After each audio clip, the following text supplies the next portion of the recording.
I just got back from Alaska and I'm out flying my Super Cub for the first time in a month. It's absolutely filthy. I've had it stored in a hangar in Vancouver, and time to wash it. It's been almost 15 years, actually more than 15 years. It was back in 2005 that Lonnie and I did Big Rocks Long Props Volume 1. In that time, a lot's changed. I still fly Bushwhacker, but Bushwhacker got a facelift back in 2014 and it's all black now. Today, I wanted to show you what has changed. So I've been using the same logo on my t-shirts for about 15 years. You could buy this t-shirt online. And I decided it was time to update the logo. You can still buy this Legacy logo on t-shirts, but I had a graphic artist come up with 5 new designs. You can buy those designs and have them printed on different colored shirts or hats, different styles of hats. And the shirts, there's long sleeve, short sleeve, there's sweatshirts and hoodies. So if you'd like to support me in my endeavors, go to my website. So I figured I'd show you a couple of the designs that I've had done up. I think this one's known as the sunset design. Anyway, I'm your model for today. Not a very good model, but... And then this is the stretched fit hat, which I like. There's also a distressed hat, and then the standard kind of dad style hat. This is the Got Rocks logo on a green t-shirt. I built a Super Cub known as Got Rocks, and so in commemoration of that Super Cub, which a good friend of mine owns in Alaska, I have a t-shirt with the Got Rocks name, and this is the logo that goes with it. And then I'm wearing the dad hat here.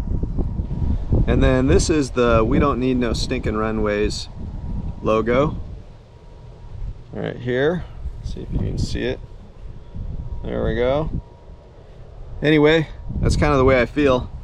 If I can land off airport, I will. Anyway, today I am out screwing around, and I was down here earlier with Bushwhacker, and I was doing some filming to show off the Acme Aero experimental shocks that they built for me. Unfortunately, some of the video was lost. One of the things you might notice right away is I don't have a steerable tail wheel. There are no steering arms to my tail wheel. It is free to rotate 360 degrees. It's actually pretty nice for most things, because when you're in really rough terrain, especially rocks, you don't get any feedback through your rudder pedals. It's just much smoother.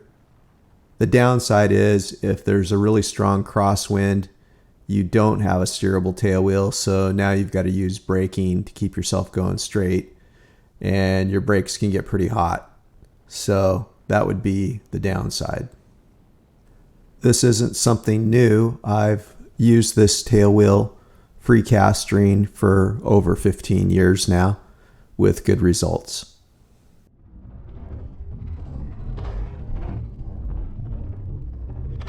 Another thing that I've been testing on Bushwhacker, which I just totally love, and I've been running it for about probably 4 months now, maybe longer than that, and it's their Acme Aerofab Stinger, and it is really nice.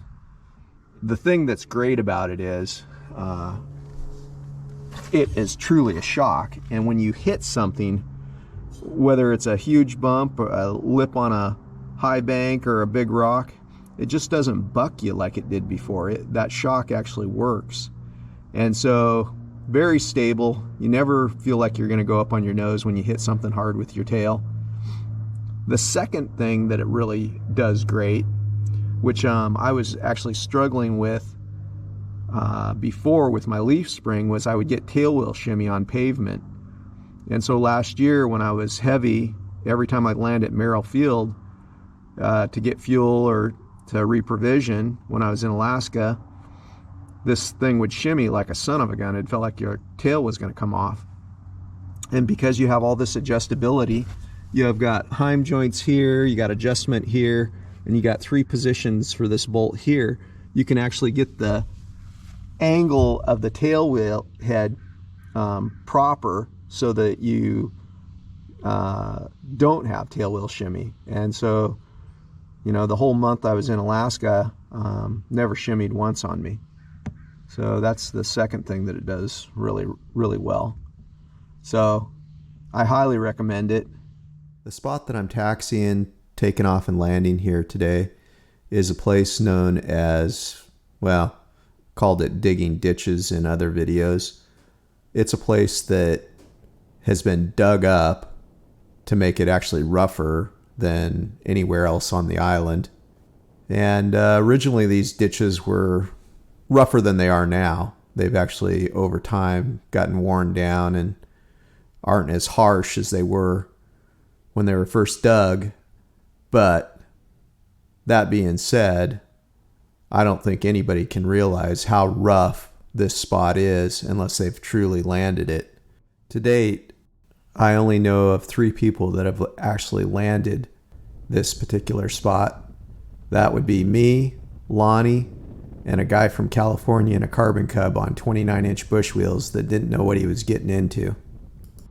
As some of you know, I've been testing the Acme Aerofab shock absorbers on Bushwhacker. Initially, I was testing their version that basically they sell to the SQ2 guys. So it worked really well when I was light, but when the airplane was heavy, the gear tended to splay out more than I'd like to see. And Matt at Acme Aero said, send them back. He goes, I think we got a fix that will take care of the issue. And so just a few days before I was headed off for my adventure in Alaska, I got them back from them. And the way it works is it's got a Schrader valve and a secondary chamber. And this secondary chamber is about 6 inches long. You've got the main chamber, which is the same as my shock was before. And I think you run like 300 PSI of nitrogen in this portion of the shock. So that doesn't change. That Schrader valve is actually up inside here. And then the secondary chamber has a Schrader valve right here. So you just take your shock pump, like a shock pump you use for a dirt bike, something that has a capability of being high pressure. And it doesn't take much, not very many strokes of the pump to get this thing built up to where you need it. And when I was heavy at 2,500 pounds, I was running 150 PSI in here. So you just unscrew the cap on the Schrader valve and pump it up. When you're light, you can just dump it. It dumps, you know, in a few seconds. And then you can play around light and the shocks work just like they did before. So when you're heavy, they do become fairly firm as compared to when you're light, but you do need more firmness because of the weight of the airplane. So, you know, if I was going to go play in something really rough, or let's say I needed to land in a spot to pick up moose meat out on the tundra or some really undulating terrain, I would probably, because I'd be light, I would dump the air out of the secondary chamber. But I had no problem landing some fairly rough places with the 150 PSI in here, and it was definitely smoother by a long shot than I've ever experienced before with my other Oleos that I've had on here. So it works really well. They also made a little bit nicer fitting for me on this lower end. I had made my own weldment, and Matt said, well, we can do better than that. So they took the time to make a nice 17.4 fitting down here, and I'm thrilled with them. They really work.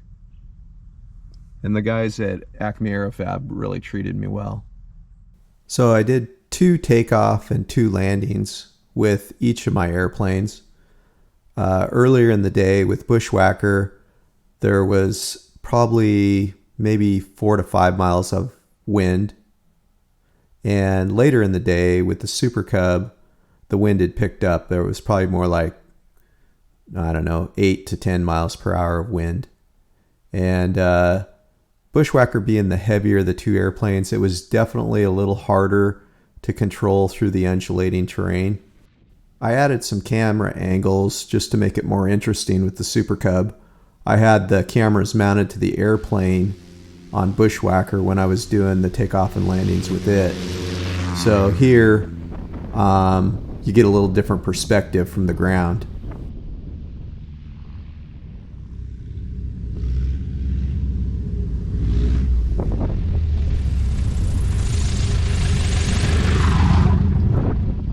Right here, I was taken off to the side of the ditches just so I wouldn't blow the camera over.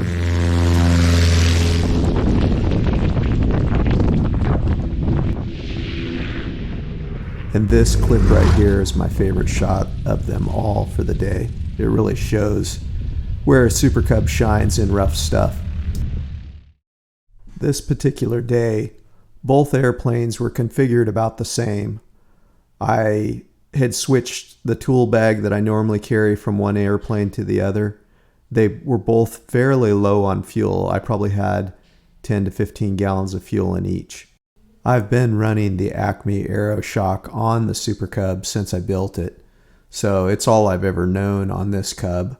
But I know what a bungee feels like, and I know what AOSS feels like, and there is no comparison. There's no substitute for the Acme as far as I'm concerned. You can put 35-inch bush wheels on any airplane and run them low, and it's going to help. But when you actually have a shock that works, you don't have to run your tires as low anymore, so you don't end up with as much resistance on the ground, and the tires will roll over just as big as stuff. Here's a sneak peek into my moose hunt adventure.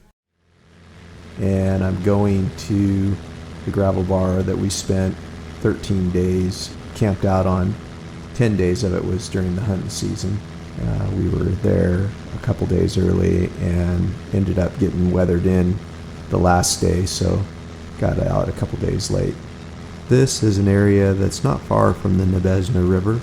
Me and my hunting buddy have spent quite a few days in this drainage, 3 years in total of moose hunting, so almost a month of time in this particular drainage hunting moose.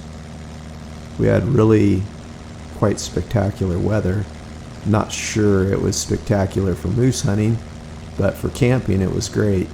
We didn't have any real snow or precipitation until the last day, and it snowed in the evening and then all night and then the next day pretty much all day.